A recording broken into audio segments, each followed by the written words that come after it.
नमस्कार बच्चों, स्वागत है हमारे YouTube channel Vipin Verma psychology में। बच्चों, आज का टॉपिक है सैंपलिंग यानी प्रतिचयन। आपको इससे पहले हमने डिस्कस किया है कि सैंपल क्या होता है। सैंपल बताने से पहले हमने डिस्कस किया था पॉपुलेशन के बारे में। देखिए, 3 वर्ड हैं, एक तो पॉपुलेशन, दूसरा सैंपल और तीसरा सैंपलिंग। इनमें बहुत कन्फ्यूजन होता है। तीनों जो है एक दूसरे से बहुत जुड़े हुए शब्द हैं, लेकिन तीनों का अपना स्वतंत्र अस्तित्व है। जनसंख्या वो एक संपूर्ण होता है जहां कोई शोधकर्ता कोई डेटा यानी सैंपल लेने जाता है, यानी उस जनसंख्या उस संपूर्ण में से उस हिस्से को निकाल लेना जो हमारे रिसर्च के लिए जरूरी है और उस समस्त जनसंख्या को रिप्रेजेंट करता है, सैंपल कहलाता है यानी प्रतिदर्श कहलाता है। लेकिन किसी समष्टि यानी जनसंख्या से कोई एक हिस्सा निकालना जो संपूर्ण जनसंख्या के रिप्रेजेंटेशन के लिए जरूरी है, जो प्रक्रिया हमने लगाई उस प्रक्रिया को हम क्या कहेंगे? सैंपलिंग कहेंगे, यानी प्रतिचयन या प्रतिदर्शन भी इसको कहा जाता है। तो यहाँ पर इम्पोर्टेंट है, जैसे हम किसी विश्वविद्यालय में गए और वहाँ विश्वविद्यालय में करीब करीब 10,000 छात्र पढ़ाई कर रहे हैं, अलग अलग स्ट्रीम में पढ़ाई कर रहे हैं। तो वो जो 10,000 छात्र हैं उस विश्वविद्यालय में, वो क्या है? जनसंख्या है, पॉपुलेशन है किसी रिसर्चर के लिए। लेकिन उसमें से वो क्या करता है? 1,000 स्टूडेंट को सेलेक्ट कर लेता है डेटा की तरह, जो उस पूरे 10,000 स्टूडेंट को रिप्रेजेंट करते हैं। तो वो जो 1,000 बच्चे थे वो क्या हो गए? सैंपल हो गए। और जो हमने मेथड अपनाया, जो तरीका अपनाया, वो तरीका हमारा क्या था? सैंपलिंग था, यानी प्रतिचयन था। तो होता क्या है प्रतिचयन, इसके बारे में हम थोड़ा डिस्कस करेंगे। प्रतिचयन का तात्पर्य जनसंख्या से प्रतिदर्श के निकालने की प्रक्रिया से है। क्लियर हुआ? प्रतिचयन का तात्पर्य जनसंख्या से प्रतिदर्श यानी सैंपल के निकालने की प्रक्रिया क्या कहलाती है?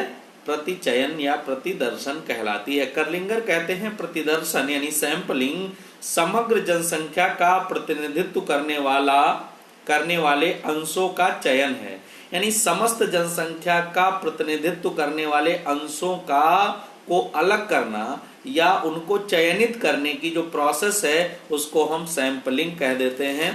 तो ध्यान रहे, सैंपलिंग के बहुत सारे मेथड हैं, तरीके हैं, जो क्या करता है? अनुसंधान करता डेटा कलेक्शन के लिए कि उसके पास डेटा है, इसके लिए वो सैंपलिंग करता है। सैंपलिंग की प्रोसेस क्या क्या होती है? तो 2 जो सबसे पॉपुलर टाइप्स हैं सैंपलिंग की, उन पर हम चर्चा करेंगे।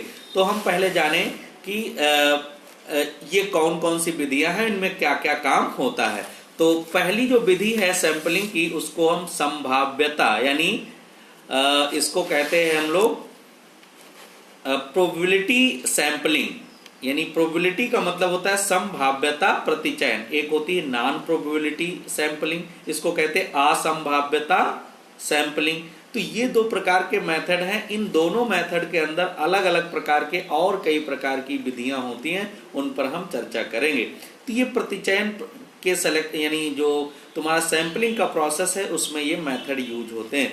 हम यहाँ पर और थोड़ा आपको क्लियर करें कि प्रतिदर्श के चयन की प्रक्रिया को प्रतिचयन कहते हैं। शोधकर्ता किसी जनसंख्या से अपने अध्ययन के लिए कई विधियों से प्रतिदर्शन का चयन करता है। शोधों में प्रयुक्त होने वाली जो विधियां हैं वो हमने बताई आपको, एक तो प्रोबेबिलिटी और एक नॉन प्रोबेबिलिटी। प्रोबेबिलिटी में क्या होता है? संभावना होती है कि प्रत्येक सैंपल को या प्रत्येक पॉपुलेशन में जो भी मेंबर हैं या जो भी हमारे पास ऑब्जेक्ट है, उन सब के सिलेक्शन की संभावना बराबर रहती है। इसको और हम डिफाइन करते हैं प्रोबेबिलिटी सैंपलिंग या संभाव्यता प्रतिदर्शन। इसको संभावना प्रतिदर्शन या प्रतिचयन भी कहते हैं। संभाव्यता प्रतिचयन एक ऐसी प्रतिचयन परियोजना है जिसमें जनसंख्या के सदस्यों का प्रतिदर्श में सम्मिलित किए जाने की संभावना ज्ञात होती है। मतलब कह रहे हैं कि प्रोबेबिलिटी सैंपलिंग जो है एक ऐसा प्रोजेक्ट है, एक ऐसी सैंपलिंग प्रोसेस है जिसमें जो प्रतिदर्श यानी सैंपल होता है उसके सम्मिलित, जैसे हमारी क्लास में 100 बच्चे हैं और 100 बच्चे का पॉपुलेशन है हमारी क्लास में। अब इसमें से हमें सैंपल लेना है और हम मेथड अपना रहे हैं प्रोबेबिलिटी सैंपलिंग। तो प्रत्येक बच्चे के सिलेक्शन की जो संभावना है या उसमें जितने 100 बच्चे उनके शामिल होने की संभावना ज्यादा से ज्यादा है या अधिकतम है। आगे लिखा है इसमें कि संभावना, इस विधि में जनसंख्या की प्रत्येक इकाई के प्रतिदर्श के चुने जाने की समान संभावना रहती है और जिस प्रतिदर्श में जनसंख्या की सभी विशेषताओं के पाए जाने की भी संभावना बराबर रहती है। यानी प्रोबेबिलिटी सैंपलिंग मेथड में प्रत्येक सैंपल के सिलेक्शन की जो प्रोबेबिलिटी है वो सबके लिए समान या बराबर रहती है। और यहाँ पर जितने भी पॉपुलेशन में जितने भी लोग हैं, मतलब जो भी आपका एरिया है डेटा का या पॉपुलेशन का, उसमें जितना हम सैंपलिंग करने जा रहे हैं उसमें ये कोई नहीं कि इसमें कौन लोग सेलेक्ट होंगे और कौन रिजेक्ट हो जाएंगे। वहां जितने हैं सबके सिलेक्शन की संभावना समान रहती है। यानी हम कह दें कि इस जो प्रोबेबिलिटी सैंपलिंग है इसमें जनसंख्या की प्रत्येक इकाई पूर्ण स्वतंत्र होती है। पूर्ण स्वतंत्र का मतलब सबके सिलेक्शन या सबके चुने जाने की जो संभावना है या प्रोबेबिलिटी है वो क्या है, लगभग समान है या अधिकतम है, ऐसे आप कह सकते हैं। रेवर कहते हैं प्रोबेबिलिटी सैंपलिंग के बारे में, संभाव्यता प्रतिचयन वह प्रतिचयन है जिसमें घटनाएं या तर्क ज्ञात संभाव्यता संरचना के अनुसार निकाले जाते हैं। जैसे उदाहरण हम ले लें, यदि एक सिक्के को हवा में उछालें, हम कोई एक कॉइन ले लें और उसको हवा में उछाला जाए तो सिक्के का हेड ऊपर आएगा या टेल ऊपर आएगा। अब हेड और टेल के ऊपर आने की जो संभावना है वो 50-50% होगी। यहाँ हेड के ऊपर आने की संभावना 1/2 यानी 50% है। सीधी सी बात है। जैसे कोई हम प्रोबेबिलिटी सैंपलिंग करें, और प्रोबेबिलिटी सैंपलिंग करते कैसे हैं, तो हम कोई सिक्का ले लें, अपने हाथ पर रख लें, हेड होता है और उसका टेल होता है। हेड और टेल को अपने हाथ में रखा सिक्के को और उछाल दिया, तो प्रोबेबिलिटी में क्या है, 50% चांस है ये कि पॉजिटिव मतलब हेड आ जाएगा और 50% चांस है कि टेल आ जाएगा। यानी यहाँ जो हेड और टेल के सिलेक्शन का जो प्रोसीजर है वो 1/2 में कन्वर्ट हो जाएगा। यदि हम किसी पासे को, जिसमें अब पासे में क्या होता है, 6 फलक होते हैं, उसकी जो पासा आपने देखा होगा, लूडो जब खेलते होंगे तो 6 फलक होते हैं। तो यदि किसी पासे को फेंका जाए, हम लोग लूडो में फेंकते हैं, तो पासे के किसी भी फलक को ऊपर आने की संभावना 1/6 यानी 1/6 होगी।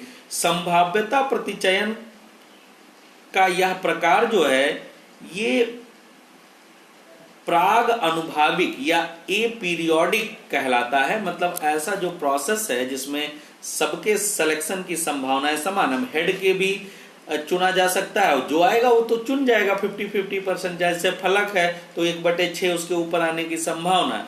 तो ये जो हमारा तरीका है सिलेक्शन का, इसको हम कहते हैं सैंपलिंग का प्रोबेबिलिटी सैंपलिंग। अब प्रोबेबिलिटी सैंपलिंग के में गुण यानी प्रॉपर्टीज कौन कौन सी होती हैं, तो ये जो पहली प्रॉपर्टी है यानी गुण हम कहें संभाव्यता प्रतिदर्शन के गुण, तो समान संभाव्यता होती है। मतलब चयन की जो प्रोबेबिलिटी है वो सबके लिए समान होती है। इसकी जो विश्वसनीयता होती है, रिलायबिलिटी जो होती है वो बहुत हाई होती है। ये पक्षपात से बिल्कुल मुक्त होती, किसी प्रकार का कोई इसमें बायस्ड नहीं होता है। ज्ञात संभाव्यता संरचना यानी इसमें पता होता है कि किस प्रकार की संभावना बनी हुई है सिलेक्शन की। यहाँ अशुद्धियों का आकलन संभव होता है, जो इरर्स आती हैं उनको हम क्या कर सकते हैं, मेजर कर सकते हैं। ये जो प्रोबेबिलिटी सैंपलिंग है ये वास्तविक तरीके का कहते हैं प्रतिनिधि होता है सैंपलिंग का, तो ये भी एक इसका गुण है। अब एक दूसरा मेथड हमने डिस्कस किया था नॉन प्रोबेबिलिटी सैंपलिंग या असंभाव्यता प्रतिदर्शन। असंभाव्यता प्रतिदर्शन में क्या होता है, असंभाविता प्रतिचयन एक ऐसी प्रतिचयन परियोजना है यानी सैंपलिंग प्लान है जिसमें जनसंख्या के सदस्यों को प्रतिदर्श में सम्मिलित किए जाने की संभावना ज्ञात नहीं होती है। जस्ट उल्टा है, उसमें प्रत्येक प्रतिनिधि के सिलेक्शन की समान संभावनाएं हैं और इसमें पता ही नहीं होता है कि किस प्रतिनिधि को एज ए सैंपल बनाया जाएगा। इसमें बात आती है कि शोधकर्ता जनसंख्या की किसी इकाई का चयन अपनी इच्छा, सुविधा या उद्देश्य पूर्णता के आधार पर कर लेता है। जैसे हम किसी कॉलेज में गए और हमने क्या किया कि येलो शर्ट वाले या जिनकी सबसे ज्यादा लंबाई है उनका हम सिलेक्शन, ये नॉन प्रोबेबिलिटी सैंपलिंग। किसी भी हम पॉपुलेशन में गए और वहां पर हमने देखा कि जो येलो कलर के हैं, जो पीले कलर के हैं, जो सफेद कलर के हैं, जो रेड कलर के हैं, मतलब हम कोई एक सिलेक्शन का प्रोसेस ले लेंगे अपनी सुविधा के अनुसार नॉन प्रोबेबिलिटी में। उसमें कोई चयन की प्रोसेस या संभावना जो है वो फिक्स नहीं होगी।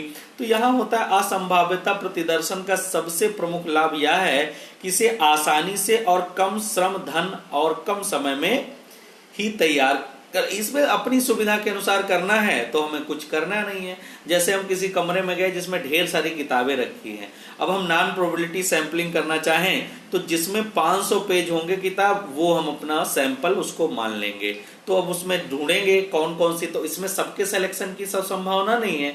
और प्रोबेबिलिटी में क्या था, सबके सैंपलिंग की संभावना थी, क्योंकि हम सबसे पूछेंगे, उसमें से जो डेटा होगा वो हम बनाएंगे। तो यहाँ नॉन प्रोबेबिलिटी सैंपलिंग जो है वो थोड़ा कम ऑथेंटिक टाइप की probability sampling, non probability sampling होती है अपेक्षाकृत प्रोबेबिलिटी सैंपलिंग की। अब हम देखें कि प्रोबेबिलिटी सैंपलिंग जो है या नॉन प्रोबेबिलिटी सैंपलिंग जो है, इसकी जो प्रोसेस है इसमें ये होता कैसे है। तो नॉन प्रोबेबिलिटी सैंपलिंग में हमने जैसे बताया कि इसमें जो कोई भी पॉपुलेशन से सैंपल के सिलेक्शन की जो प्रक्रिया है, उसकी जो सिलेक्शन का क्रम है उसको हमें पता नहीं होता, वो किसी भी प्रकार का होता है। तो अगर हम बात करें सैंपलिंग को, दोनों विधियों को पैरेलल तरीके से डिस्कस करने के लिए, एक तरफ प्रोबेबिलिटी सैंपलिंग रखें और एक तरफ नॉन प्रोबेबिलिटी सैंपलिंग रखें, तो हम क्या जानेंगे। देखिए प्रोबेबिलिटी सैंपलिंग में कौन कौन मेथड आते हैं, सैंपलिंग के बहुत सारे मेथड होते हैं। तो यहां हम मेथड बता देंगे, इनके बाद वाले जो वीडियो होंगे उनमें हम डिस्कस करेंगे। तो प्रोबेबिलिटी सैंपलिंग के टाइप अगर देखें तो पहला टाइप क्या होता है, रैंडम सैंपलिंग। हम जाएं रैंडमली किसी से कुछ भी पूछ सकते हैं और वो हमारा डेटा या सैंपल हो सकता है। स्ट्रेटिफाइड सैंपलिंग, स्ट्रेटिफाइड सैंपलिंग हम स्तरों में बांट दें। स्ट्रेटिफाइड सैंपलिंग दो और प्रकार होते हैं, एक होता है समानुपाती और एक होता है असमानुपाती। समानुपाती में हम जो रेशियो है उसको बनाकर चलते हैं और असमानुपाती में रेशियो का कोई पता नहीं होता है। तीसरा मेथड प्रोबेबिलिटी सैंपलिंग का है मल्टीपर्पज, यानी बहुस्तरीय कई सारे स्तर हम बना लेते हैं, ये प्रोबेबिलिटी सैंपलिंग का तरीका है। इसके बाद होता है सिस्टमेटिक क्रमबद्ध सैंपलिंग। क्रमबद्ध सैंपलिंग एक सिस्टम के तरीका, क्रम से हम करते हैं, पहले 1 का डेटा, फिर 2 का, फिर 3 का, 4 का, 5 का, फिर गुच्छ क्लस्टर सैंपलिंग में क्या होता है कि हम गुच्छे में ग्रुप बना लेते हैं, उन ग्रुप से सैंपल लेते हैं। तो ये प्रोबेबिलिटी सैंपलिंग के कुछ तरीके हैं, 5 तरीके मैंने बताया, जैसे यादृच्छिक यानी रैंडम, स्ट्रेटिफाइड यानी स्तरीकृत, नंबर 3 बहुस्तरीय, नंबर 3 4 क्रमबद्ध और नंबर 5 गुच्छ। यादृच्छिक को रैंडम कहते हैं, स्त्रीकृत को स्ट्रेटिफाइड कहते हैं, बहुस्तरीय को मल्टीपर्पसिव कहते हैं, क्रमबद्ध को सिस्टमेटिक कहते हैं और गुच्छित को क्लस्टर कहते हैं। इसी प्रोबेबिलिटी सैंपलिंग में ही जो रैंडम सैंपलिंग है, इसके 6 तरीके होते हैं रैंडम सैंपलिंग के। एक तो लॉटरी विधि होती है, लॉटरी निकालना, जैसे आपने देखा होगा कई बार, इनको हम वैसे डिटेल में डिस्कस करेंगे लेकिन यहाँ आपको बता दे रहे हैं। लॉटरी सैंपलिंग, ढेर सारे कार्ड होते हैं, नाम लिखे पड़े होते हैं, उसमें से कोई एक लॉटरी, एक कार्ड निकाला जाता है। कार्ड विधि, कार्ड बना लिए जाते हैं, कार्ड उठाने के लिए कहते हैं। नियमित वर्गांतराल, मतलब पहले कोई पहला उठाएगा, दूसरे नंबर पर चौथा उठाएगा, तीसरे नंबर, मतलब वर्ग अंतराल 2, 4, 6, 8 ऐसा। फिर क्या होता है अनियमित, इर्रेगुलर या इंटरवल भी इसको कहते हैं, वर्ग अंतर। फिर रैंडम अंक विधि, रैंडम नंबर, और फिर ग्रिड विधि। तो ये क्या है, रैंडम सैंपलिंग के 6 मेथड और हैं। तो ये सारे के सारे प्रोबेबिलिटी सैंपलिंग में आते हैं। नॉन प्रोबेबिलिटी में 7 टाइप होते हैं सैंपलिंग के। नॉन प्रोबेबिलिटी सैंपलिंग जिसमें क्या होता है, किसी भी जनसंख्या में सैंपल के सिलेक्शन की संभावनाओं के बारे में कुछ पता ही नहीं होता है कि क्या संभावना होगी क्या नहीं। तो अगर हम नॉन प्रोबेबिलिटी सैंपलिंग का तरीका बताएं तो पहला तरीका होता है कोटा सैंपलिंग यानी कोटा प्रतिदर्शन। दूसरा होता है प्रासंगिक प्रतिदर्शन। फिर होता है उद्देश्यपूर्ण परपसिव। उद्देश्यपूर्ण के बाद आता है क्रमबद्ध प्रतिदर्शन। इसके बाद होता है हिमांक इसके बाद आता है संतृप्ति और इसके बाद आता है घनीभूत। घनीभूत मतलब डेंस। तो ये इनके 7 तरीके हैं नॉन प्रोबेबिलिटी सैंपलिंग। इन सारे सैंपलिंग के प्रोसेस को हम अगले वीडियो में डिस्कस करेंगे। वीडियो के साथ जो आपके एक्सपीरियंसेस हो आप कमेंट में जरूर लिखें। Thank you.